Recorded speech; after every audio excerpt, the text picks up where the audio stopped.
नमस्कार, मैं हूं आपके साथ मैत्री और आप देख रहे हैं हमारा खास शो राग बिहारी। झारखंड से लेकर दिल्ली और पटना तक सियासत का तापमान जो है वो अचानक बढ़ गया है। झारखंड राज्यसभा चुनाव में तेजस्वी यादव के 4 विधायक किंग मेकर की भूमिका में आ गए हैं, तो दिल्ली में ऐसे राजनीतिक समीकरणों की चर्चा है जो नीतीश कुमार और चंद्रबाबू नायडू की बार्गेनिंग पावर को कमजोर कर सकते हैं। इसके अलावा बिहार में लालू यादव ने सुरक्षा में कटौती को लेकर सीधे नीतीश कुमार पर निशाना साध दिया है। वहीं पटना का 5 देश रत्न मार्ग बंगला भी फिर चर्चा में है, जिसे लोग अब अपशकुनी बंगला तक कहने लगे हैं। तो क्या बिहार और दिल्ली की राजनीति नए मोड़ पर पहुंच गई है?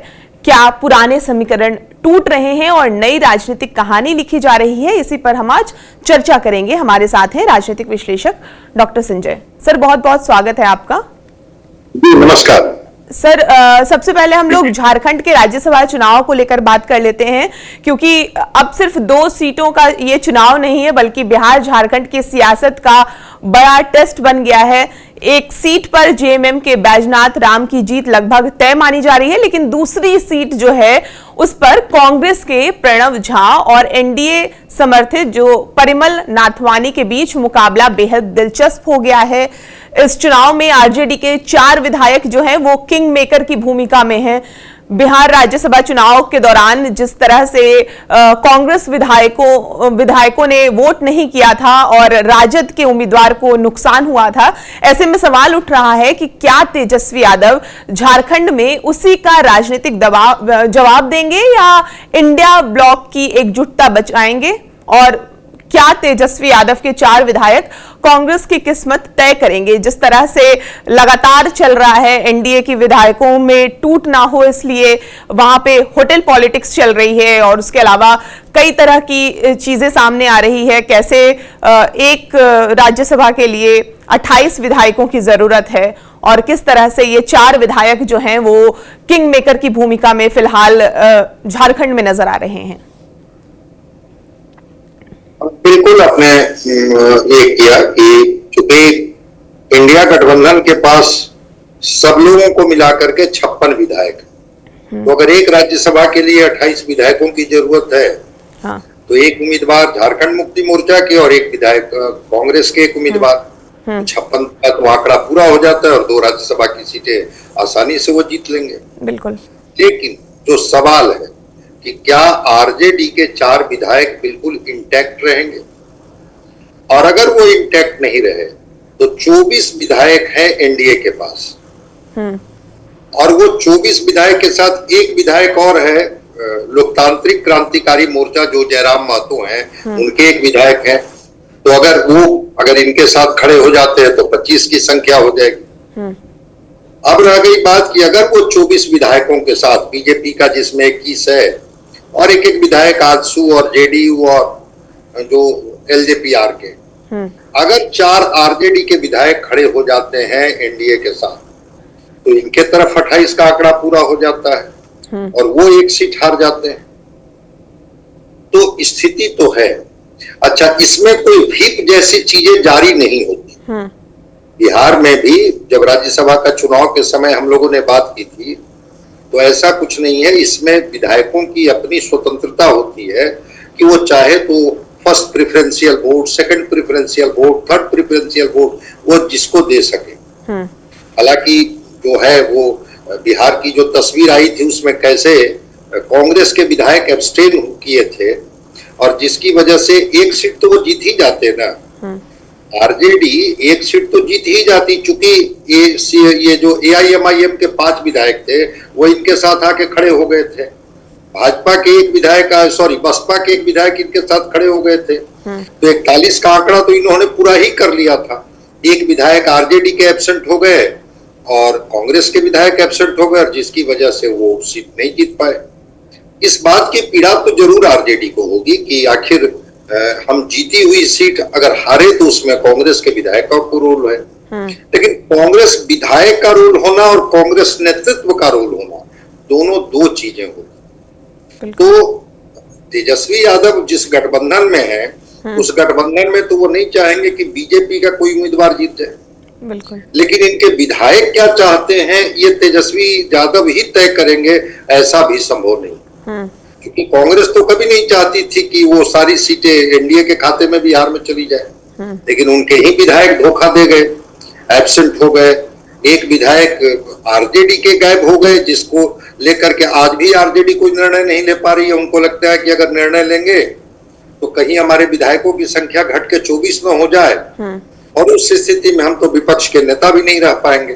तो संवैधानिक प्रक्रियाओं को ये समझते हैं, इसलिए उन पर चुप्पी लगाए बैठे हैं। संभव है वो जो आप ठीक कह रही हैं कि रेडिसन होटल में ठहराया गया है एनडीए के विधायकों को, सीएम हाउस में ठहराया गया है जो इंडिया गठबंधन के विधायक है उनको, और कल ही तो चुनाव है, तो इसमें क्रॉस वोटिंग की पूरी संभावना है। कौन लोग किनके साथ रहेंगे ये कहना बड़ा मुश्किल है। और आरजेडी के 4 विधायक तो किंग मेकर की भूमिका में हो सकते हैं। अगर ये 4 विधायक खड़े हो गए इनके साथ, एनडीए के साथ, तो 24 और 4 28 का आंकड़ा वो पूरा कर लेंगे, या उनकी संख्या पूरी हो जाएगी। या जयराम महतो का एक विधायक उनके साथ खड़े हो गए, 3 ही अगर चले गए उधर, तब भी 28 का आंकड़ा पूरा कर लेंगे।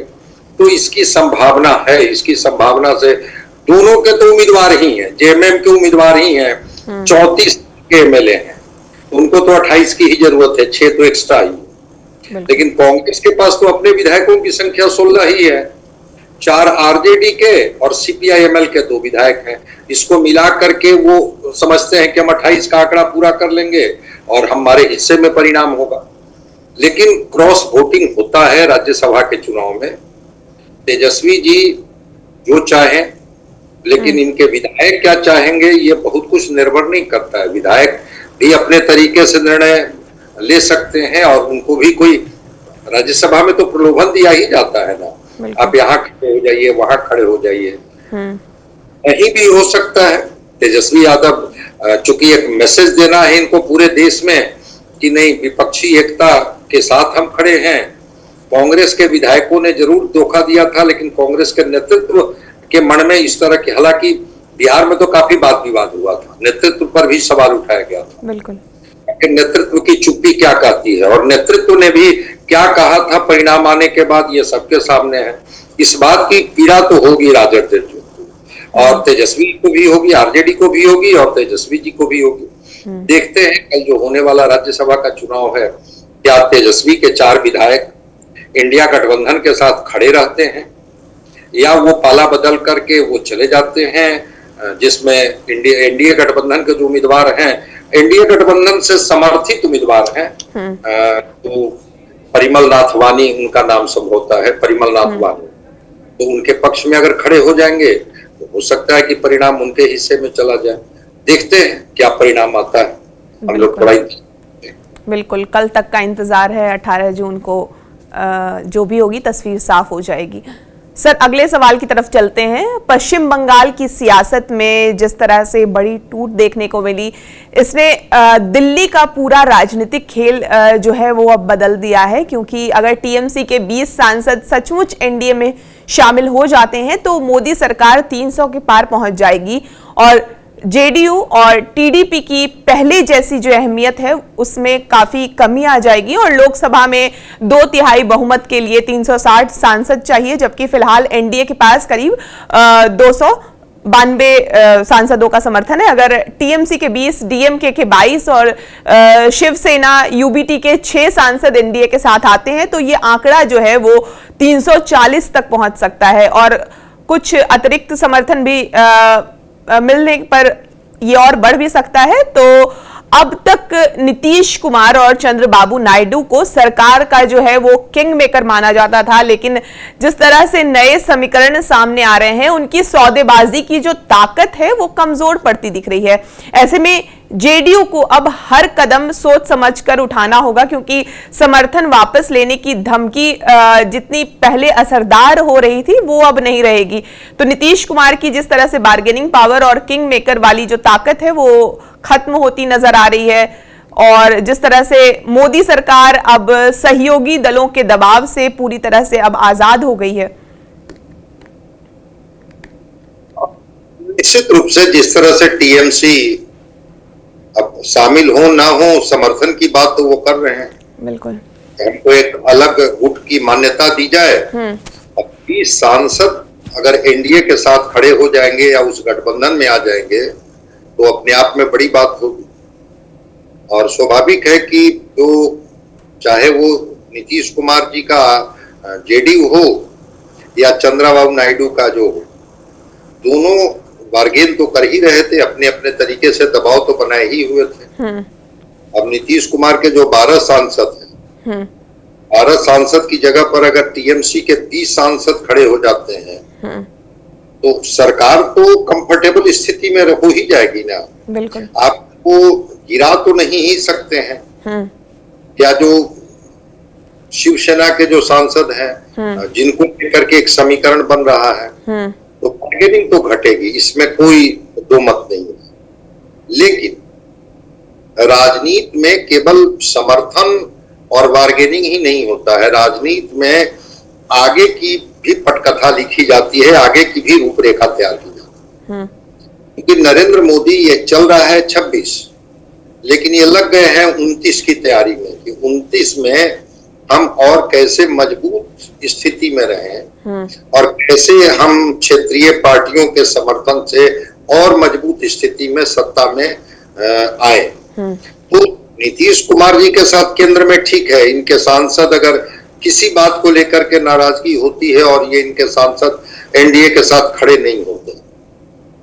कई बार पहले ऐसा हुआ है जब एनडीए को नीतीश कुमार जी ने समर्थन दिया है, लेकिन कई इश्यूज पर इन्होंने अपना स्टैंड बदल दिया कि नहीं, हम स्टैंड पर इनके साथ मैं खड़ा नहीं हूं, और उसकी वजह से कई बिल को लेकर के अटकी है बिल कि भाई नीतीश कुमार जी का समर्थन नहीं है। लेकिन जिस तरह से टीएमसी के सांसद आए हैं तो एक हौसला तो उनका बढ़ा है। दूसरी तरफ नीतीश कुमार जी के साथ ये बिहार में सरकार चला है, नहीं चाहेगी बीजेपी कि हम नीतीश कुमार जी के साथ किसी भी तरह का कोई ऐसे कन्फ्रंटेशन में जाए जिसकी वजह से एक गलत मैसेज चला जाए। अभी तो यूपी का चुनाव है और जिस जाति से नीतीश कुमार जी आते हैं उस जाति का भी बड़ा मजबूत समर्थन उत्तर प्रदेश में है बीजेपी को। तो वो तो ठीक है, अनुप्रिया पटेल वगैरह जैसी कुछ नेत्री हैं, लेकिन नीतीश कुमार जी को भी एक मैसेजिंग करने के लिए सिंबॉलिक तरीके से ही सही बीजेपी इस बात को तो देती ही है ना संकेत कि देखिए हमारे साथ ओबीसी के कितने बड़े चेहरे और कौन कौन लोग खड़े।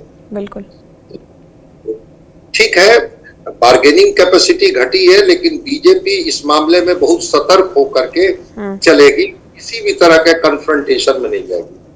रह गई बात कि नीतीश कुमार जी को, तो नीतीश कुमार जी को क्या दिक्कत है, सम्राट चौधरी जी बन गए हैं मुख्यमंत्री बिहार में, नीतीश कुमार की पार्टी उनको समर्थन दे रही है, तो केंद्र में अगर इनके सांसदों का समर्थन है तो समर्थन एक अंडरस्टैंडिंग के तहत बना।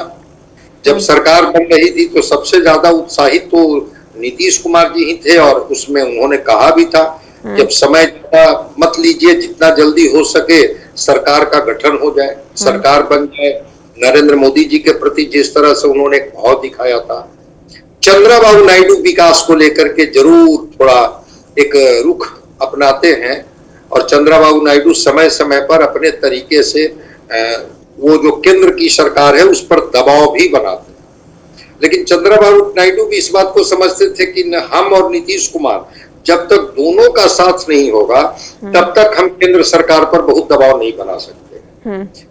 सांसदों के समर्थन में आ जाने से केंद्र सरकार पर या भाजपा पर दबाव तो घटा है। ठीक है, गठबंधन एनडीए है, एनडीए गठबंधन में ये सारे लोग रहेंगे, संख्या जितनी बढ़ के इनकी हो जाए, लेकिन जितना चाहिए जिससे कि सरकार बनी हुई रहे उतनी संख्या तो इन दोनों के नहीं रहने के बाद भी अब इनके पास दिख रहा है। बिल्कुल, चंद्रबाबू नायडू नाराज ही हो जाएंगे, नीतीश कुमार नाराज ही हो जाएंगे, समर्थन नहीं देंगे, फिर भी सरकार पर अब कोई असर पड़ने नहीं जा रहा। एनडीए की सरकार रहे, उतने सांसदों का जुगाड़ जिसको कहते हैं हम लोग, या उतने सांसदों का समर्थन जो कह लीजिए, उतना तो इन्होंने कर ही लिया है। और जब कर लिया है तो बिल्कुल आप सही कह रही हैं कि जो इनकी बार्गेनिंग कैपेसिटी थी उसमें कमी आई है। वैसे दक्षिण के राज्य को साधने के लिए भी बीजेपी पूरी ऊर्जा लगाएगी कि चंद्रबाबू नायडू को नाराज क्यों कर। अगर केरला में हम बहुत अच्छा नहीं कर पाते हैं, तमिलनाडु में नहीं कर पाते हैं, कर्नाटका में नहीं कर पाते हैं, तेलंगाना में नहीं कर पाते हैं, तो आंध्रा में ही तो एक चंद्रबाबू नायडू के साथ ये हैं खड़े। और आंध्रा में भी अगर चंद्रबाबू नायडू को ये नाराज कर देंगे तो दक्षिण में फिर इनका कहाँ, कोई तो ऐसा है नहीं। तो न ये चंद्रबाबू नायडू को नाराज करेंगे और बिहार में तो नीतीश कुमार और बीजेपी की साथ में सरकार ही चल रही है। बिल्कुल दोनों जगह नाराजगी जैसी बात मुझे नहीं दिख रही है, लेकिन दबाव में भी अब बीजेपी नहीं आएगी चंद्रबाबू नायडू और नीतीश कुमार जी से, इसलिए कि अब उनके पास सांसदों का समर्थन उतना जरूर हो गया है जिससे सरकार पर कोई संकट नहीं है कि समर्थन वापस ले लेंगे तो सरकार पर संकट आ जाएगी, सरकार गिर जाएगी, मध्यावधि चुनाव में देश चला जाएगा। अब ऐसी कोई स्थिति नहीं, अब तो 5 साल सरकार चलेगी और ठीक से चलेगी। और नीतीश कुमार और चंद्रबाबू नायडू भी इस बात को अब समझ रहे होंगे कि हमारे समर्थन और हमारे दबाव दोनों का सकारात्मक असर ही होगा। समर्थन करके और हम केंद्र से ज्यादा फायदा ले सकते हैं बशर्ते की दबाव बनाकर। तो अब बिल्कुल आप सही कह रही हैं कि इनकी बार्गेनिंग क्षमता में तो कमी आई है इन सांसदों के समर्थन से। बिल्कुल सर, बिहार में जिस तरह से राबड़ी आवास को खाली कराने का नोटिस भेजा गया, उसके बाद विवाद बढ़ा। दूसरी तरफ सुरक्षा में भी कटौती का मुद्दा जो है वो गरमाया। अब लालू यादव ने सीधे नीतीश कुमार पर निशाना साधते हुए कहा कि उनकी सुरक्षा हटाने के पीछे वही है। हालांकि राबड़ी और तेजस्वी ने इसके पीछे सम्राट चौधरी पर सवाल खड़े किए थे।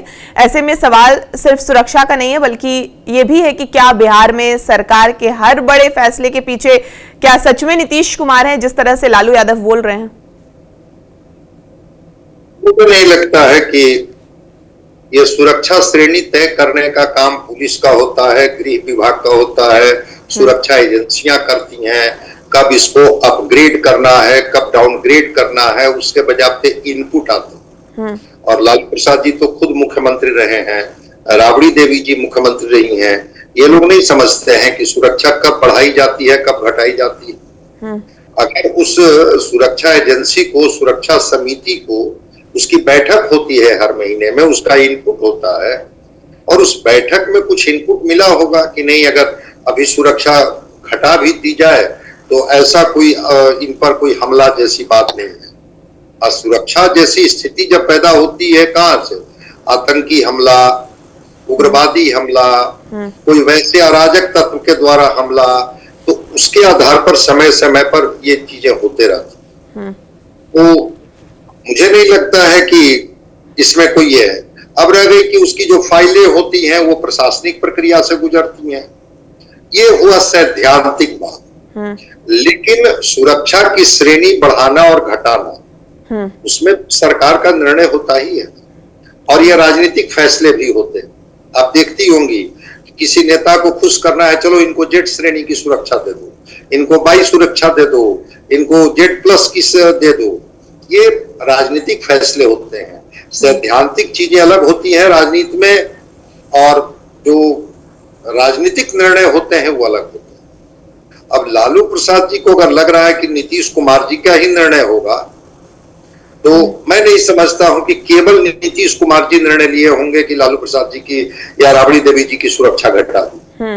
इस निर्णय में बीजेपी भी साथ में होगी, इनके अलायंस के पार्टनर भी साथ में होंगे और सब लोगों ने मिलकर के राजनीतिक फैसला लिया होगा। अब रह गई बात की सुरक्षा अगर हटा दी गई या सुरक्षा फिर बढ़ा दी जाएगी, तो ये फैसला तो सरकार ही लेती है ना, जो सत्ता में पार्टियां रहती हैं वही रहती हैं। अगर आप बहुत असुरक्षित महसूस कर रहे हैं तो आप आवेदन दीजिए और फिर उसकी समीक्षा होगी सुरक्षा समिति में, फिर निर्णय होगा कि नहीं, जो सुरक्षा वापस ली गई थी वो सारी सुरक्षा उनको देना जरूरी है। पूर्व मुख्यमंत्री के तौर पर लालू प्रसाद जी और पूर्व मुख्यमंत्री के तौर पर राबड़ी देवी जी, उनकी सुरक्षा की जिम्मेवारी राज्य सरकार की है। अगर कोई घटना घटती है तो उसके लिए राज्य सरकार जिम्मेवारी लेगी और उसके राजनीतिक फायदे आरजेडी को होगा, राजनीतिक नुकसान एनडीए के होगा। कि देखिए ये प्रतिशोधात्मक कार्रवाई कर रहे हैं, ये बदले की भाव से काम कर रहे हैं, उनकी सुरक्षा घटा करके, और कई ऐसी घटनाएं हुई भी हैं जब किसी नेता की सुरक्षा घटाई गई और बाद में उन पर हमले हो गए हैं। तो ये राज्य कितना सोच समझ के ये निर्णय लिया है वो तो राज्य के सुरक्षा समिति जाने, लेकिन बयान तो श्रवण कुमार जी का ही बयान आया था कि हाँ ये प्रशासनिक फैसला है, इसमें तो हम लोग कुछ कर नहीं सकते हैं, गृह विभाग इसमें निर्णय लेती है, गृह विभाग को इनपुट मिला होगा, सुरक्षा समिति की बैठक में जो इनपुट होगा उसके आधार पर निर्णय लिया गया होगा। तो लालू प्रसाद जी अगर कुछ कह रहे हैं कि नीतीश कुमार जी का फैसला है, नीतीश कुमार जी अभी किस पद पर हैं तो उनके फैसले होंगे। अभी अगर वो सूबे के मुख्यमंत्री तो सम्राट चौधरी जी हैं, तो फैसला तो अगर लेंगे बतौर मुख्यमंत्री गृह मंत्री तो सम्राट चौधरी जी लेंगे, और नहीं तो राजनीतिक फैसले होंगे तो सामूहिक फैसले में नीतीश कुमार जी की भी सहभागिता होगी या उनकी सहमति ली गई होगी कि लालू प्रसाद जी की, राबड़ी देवी जी की सुरक्षा अगर घटा दी जाए तो क्या दिक्कत है। अब उनकी सहमति ली गई होगी नहीं ली गई होगी ये तो वही बताएंगे, लेकिन लालू प्रसाद जी का जो ये आरोप है इसमें कोई मुझे दम नहीं लगता है कि नीतीश कुमार जी लालू प्रसाद जी की सुरक्षा, क्योंकि नीतीश कुमार जी इस तरह के रिटेलिएशन वाली स्थिति में वो जाते नहीं। ठीक है, निर्णय उनके जितने कड़े हों, लेकिन प्रतिशोधात्मक कार्रवाई के वो कभी भी पक्षधर नहीं रहते हैं। देखते हैं अगर वो आरोप लगा रहे हैं कि नीतीश कुमार जी के कहने पर मेरी सुरक्षा हटाई गई, तो उनके आधार क्या हैं और किस आधार पर इस तरह का आरोप लगा रहे हैं वो तो लालू प्रसाद जी बेहतर बता पाएंगे। बिल्कुल सर, पटना का 5 जो देश रत्न मार्ग बंगला है एक बार फिर से चर्चा में है। वजह है इसकी जो अपशगुन वाली छवि है। कहा जाता है कि इस बंगले में रहने वाले कोई भी डिप्टी सीएम अपना कार्यकाल जो है वो नहीं निकाल पाए हैं। तेजस्वी यादव से लेकर सम्राट चौधरी तक सभी को समय से पहले ये आवास छोड़ना पड़ा। हालांकि सम्राट चौधरी बाद में डिप्टी सीएम से सीएम बन गए। तो अब ये बंगला जो है वो स्वास्थ्य मंत्री निशांत कुमार को मिला है। ऐसे में सवाल उठ रहा है कि क्या ये सिर्फ एक संयोग है या बिहार की राजनीति में इस बंगले की अलग ही कहानी जिस तरह से बन रही है, और साथ ही इसे लेकर सत्ता और विपक्ष के बीच भी नई बहस छिड़ गई है। तो क्या 5 देश रत्न मार्ग सच में बिहार की राजनीति का अपशगुन बंगला बन गया है? डिप्टी सीएम रहने से नेताओं ने इस बंगले से दूरी बनाई है, और निशांत कुमार को आखिर ये बंगला क्यों मिला और इस बंगले की छवि क्या वो बदल पाएंगे? देखिए, कुछ बंगलों के बारे में इस तरह की चीजें बताई जाती है। लालू प्रसाद जी को भी या जो राबड़ी देवी जी को भी 39 हार्डिंग रोड का आवास मिला है, उसके बारे में भी ये कहा जा रहा है। अब तो राबड़ी जी कह रही है कि नहीं वो ठीक है, लेकिन उसमें लालू प्रसाद जी के लिए, चूंकि वो बीमार रहते हैं, किडनी ट्रांसप्लांट के पेशेंट हैं, उनके लिए अलग से व्यवस्था कर दी जाए, मतलब उसमें लिफ्ट वगैरह की व्यवस्था की जाए, थोड़ा वेल वेंटिलेटेड हो, सुरक्षा कर्मी को रहने की अलग व्यवस्था हो ताकि वो भीड़ भाड़ से बचे और इन्फेक्टेड ना हो। तो 39 हार्डिंग रोड के बारे में भी ऐसा कहा जाता है। बिल्कुल 5 देश रत्न मार्ग में, क्योंकि वो बंगला डिप्टी सीएम के नाम से अलॉटेड, तो अगर डिप्टी सीएम के नाम से अलॉटेड है वो बंगला, तो जो लोग डिप्टी सीएम होंगे उन्हीं को अलॉट किया जाएगा। तेजस्वी जी जब डिप्टी सीएम बने तो उनको अलॉट किया गया था। हालांकि बाद में जब वो विपक्ष के नेता बन गए थे तब भी वो उस बंगला में रहना चाहते थे, और इसको लेकर के वो हाई कोर्ट नहीं सुप्रीम कोर्ट तक गए थे, लेकिन कहा कि नहीं, जो जिसके नाम से क्रमांकित है वही बंगला के अधिकृत है, वही भवन निर्माण विभाग उनको तय करेगा कि किनको वो बंगला आवंटित करनी है। सम्राट चौधरी जी को वो बंगला आवंटित किया गया था, चूंकि डिप्टी सीएम के तौर पर स्वाभाविक है कि जब क्रमांकित है तो इनके जिम्मे भी वो बंगला आया। बिल्कुल। सम्राट चौधरी जी से एक दिन बात मेरी हो रही थी और भी लोग बैठे हुए थे इधर, मतलब 5-7 दिन पहले, तो उन्होंने कहा था, सब लोगों के बीच ही उन्होंने कहा कि हाँ वो डिप्टी सीएम का बंगला जरूर आवंटित हुआ था, लेकिन मैं वहां रहता नहीं था। मैं अपने कौटिल्य नगर वाले आवास में ही रहता था और वहीं से मैं आता जाता। वो एक अलग पार्ट है, लेकिन आवंटित तो वही बंगला था, आप रहे न रहे वो एक अलग पार्ट है, लेकिन आवंटित तो था, तो वो तो डिप्टी सीएम से सीएम बन गए।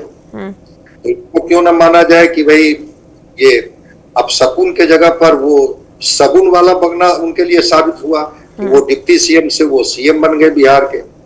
दूसरी चीज, हम लोग इस रूप में भी इसको देखें कि अगर वो डिप्टी सीएम के लिए वो बंगला आवंटित है तो इनका कद, मतलब कि निशांत जी का कद अब इतना बड़ा हो गया कि वो हेल्थ मिनिस्टर के तौर पर नहीं, वो डिप्टी सीएम के बंगले में रहने के लिए अधिकृत है, मतलब उस कद का इनको ये जगह दी जा रही है। अब उस बंगले में रहे न रहे, वो नीतीश कुमार जी के साथ रहे, पहले भी तो मुख्यमंत्री आवास में ही रहते थे और बगल में ही तो 7 सर्कुलर रोड का बंगला आवंटित है नीतीश कुमार जी के नाम से। तो निशांत जी को रहने के लिए तो कहीं रह सकते हैं, अपने पिता के साथ रह सकते हैं और कहीं रह सकते हैं, वो कहाँ अभी ये है। हाँ, ये जरूर कहा गया कि जो स्पीकर के लिए जो आवंटित बंगला था, जो आवंटित किया गया था निशांत जी को, शायद उसमें अब रामकृपाल जी को आवंटित कर दिया गया। और ये 5 देश रत्न मार्ग वाला बंगला जो डिप्टी सीएम के नाम से क्रमांकित है, वो निशांत को दिया गया। तो देखते हैं कि निशांत जी का कद बढ़ाने के लिए वो बंगला अलॉट किया गया। जो आप कह रही हैं कि कार्यकाल को लेकर के है, तो कार्यकाल में तो एक व्यक्ति तो उसमें सफल रहे, सम्राट चौधरी, और तेजस्वी जी को अगर वो बंगला शकुन लगता तो उसके लिए कोर्ट क्यों जाते कि नहीं हमको वही बंगला रहने दिया जाए, हम उसी में रहेंगे। बाद में कोर्ट के आदेश से ही ना उनको कहा गया कि नहीं, क्योंकि वो बंगला क्रमांकित जब डिप्टी सीएम के लिए है तो फिर आप उस बंगले में रहने के लिए अधिकृत कैसे। तो ठीक है, कुछ बंगले हैं पटना में जिनको लेकर के, एयरपोर्ट के बगल में एक बंगला है, अगर आप कहीं कभी पटना ही होंगी तो आप जानती ही होंगी, उसको लेकर के भी कहा जाता है बड़ा सा बंगला है। तो लेकिन अब उसमें है, लोग रहते ही हैं, और एक बड़ी पार्टी के नेता के नाम से वो बंगला अलॉट है और अभी तक अलॉट है। ठीक है, रहते कहीं और हैं लेकिन उसमें ऑफिस, दफ्तर, बाकी सब चीज चलता ही है। तो अब तो ये अपनी अपनी मान्यता है। तो 2 इसके पक्ष हैं, एक तो कि क्या निशांत जी के कद को अब डिप्टी सीएम का कद के तहत बढ़ा दिया गया, या आगे आने वाले दिनों में कोई इस तरह का कद इनको दिया जाएगा जिसकी वजह से, क्योंकि ये सवाल तो होगा, जब वो बंगला डिप्टी सीएम के नाम से क्रमांकित है, फिर वो निशांत जी को वो बंगला आवंटित क्यों किया? बिल्कुल। और अगर वो निशांत जी हेल्थ मिनिस्टर हैं तो फिर हेल्थ मिनिस्टर के लिए फिर वो बंगला आवंटित क्या क्रमांकित के तहत किया गया या ऐसे ही कर दिया? और जहां तक अगर वैसी स्थिति होगी कि उसमें रहना चाहेंगे, नहीं रहना चाहेंगे, अब ये तो निशांत जी देखेंगे कि क्या है नहीं। दोनों स्थितियां हैं और लोग इसको अपनी मान्यताओं से जोड़ करके अपने को देखते हैं कि हाँ, कोई बंगला किसी के लिए अब शकुन साबित हो सकता है, कोई बंगला उन्हीं के लिए उन्नति का कारण भी बन सकता है कि नहीं हम आए और यहाँ से हमारी तरक्की हुई, बेहतरी हुई। उसी बंगले को तो लेकर के विवाद हुआ था जब उसको एक अन्य मार्ग से मिलाया गया था। तो कई लोगों ने आरोप लगाया था कि ये 15 एकड़ का बंगले में सम्राट चौधरी जी को रहने की क्या जरूरत है, क्यों उस बंगले में रहेंगे। बाद में उस बंगले को छोड़ दिया गया और जो भवन निर्माण मंत्री हैं लेसी सिंह, उन्होंने कहा भी था कि अस्थायी रूप से उनको अलॉट किया गया था, लेकिन उन्होंने उस बंगले को लौटा दिया। तो कद बढ़ाने के लिए वो बंगला उसमें अलॉट किया गया है या रहने के लिए अलॉट किया गया है, देखते हैं। और जहां तक इस तरह की बातें हैं तो राजनीति में अब तो जो बंगले हैं बने हुए, जहां पर भी बने हुए हैं वही बंगले रहेंगे। किसी के लिए शुभ हो सकता है, किसी के लिए अशुभ हो सकता है।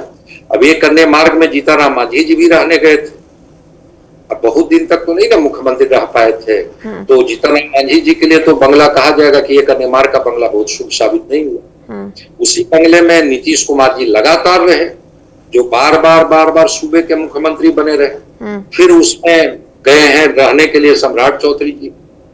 तो राजनीति में इस तरह की चीजें आती हैं और बिल्कुल कयास में तो जो लगते हैं उसमें इस तरह की संभावनाएं बनी रहती है। मुझे लगता है कि कद बढ़ाने को लेकर के वो बंगला का आवंटन है, रहेंगे नहीं रहेंगे वो तो बात की।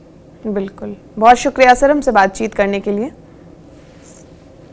आपको ये पूरी बातचीत कैसी लगी और इस चर्चा पर आपकी क्या राय है, हमें कमेंट करके जरूर बताएं। और बिहार की तमाम खबरों के लिए आप हमारे साथ बने रहें और देखते रहें TV9 बिहार झारखंड।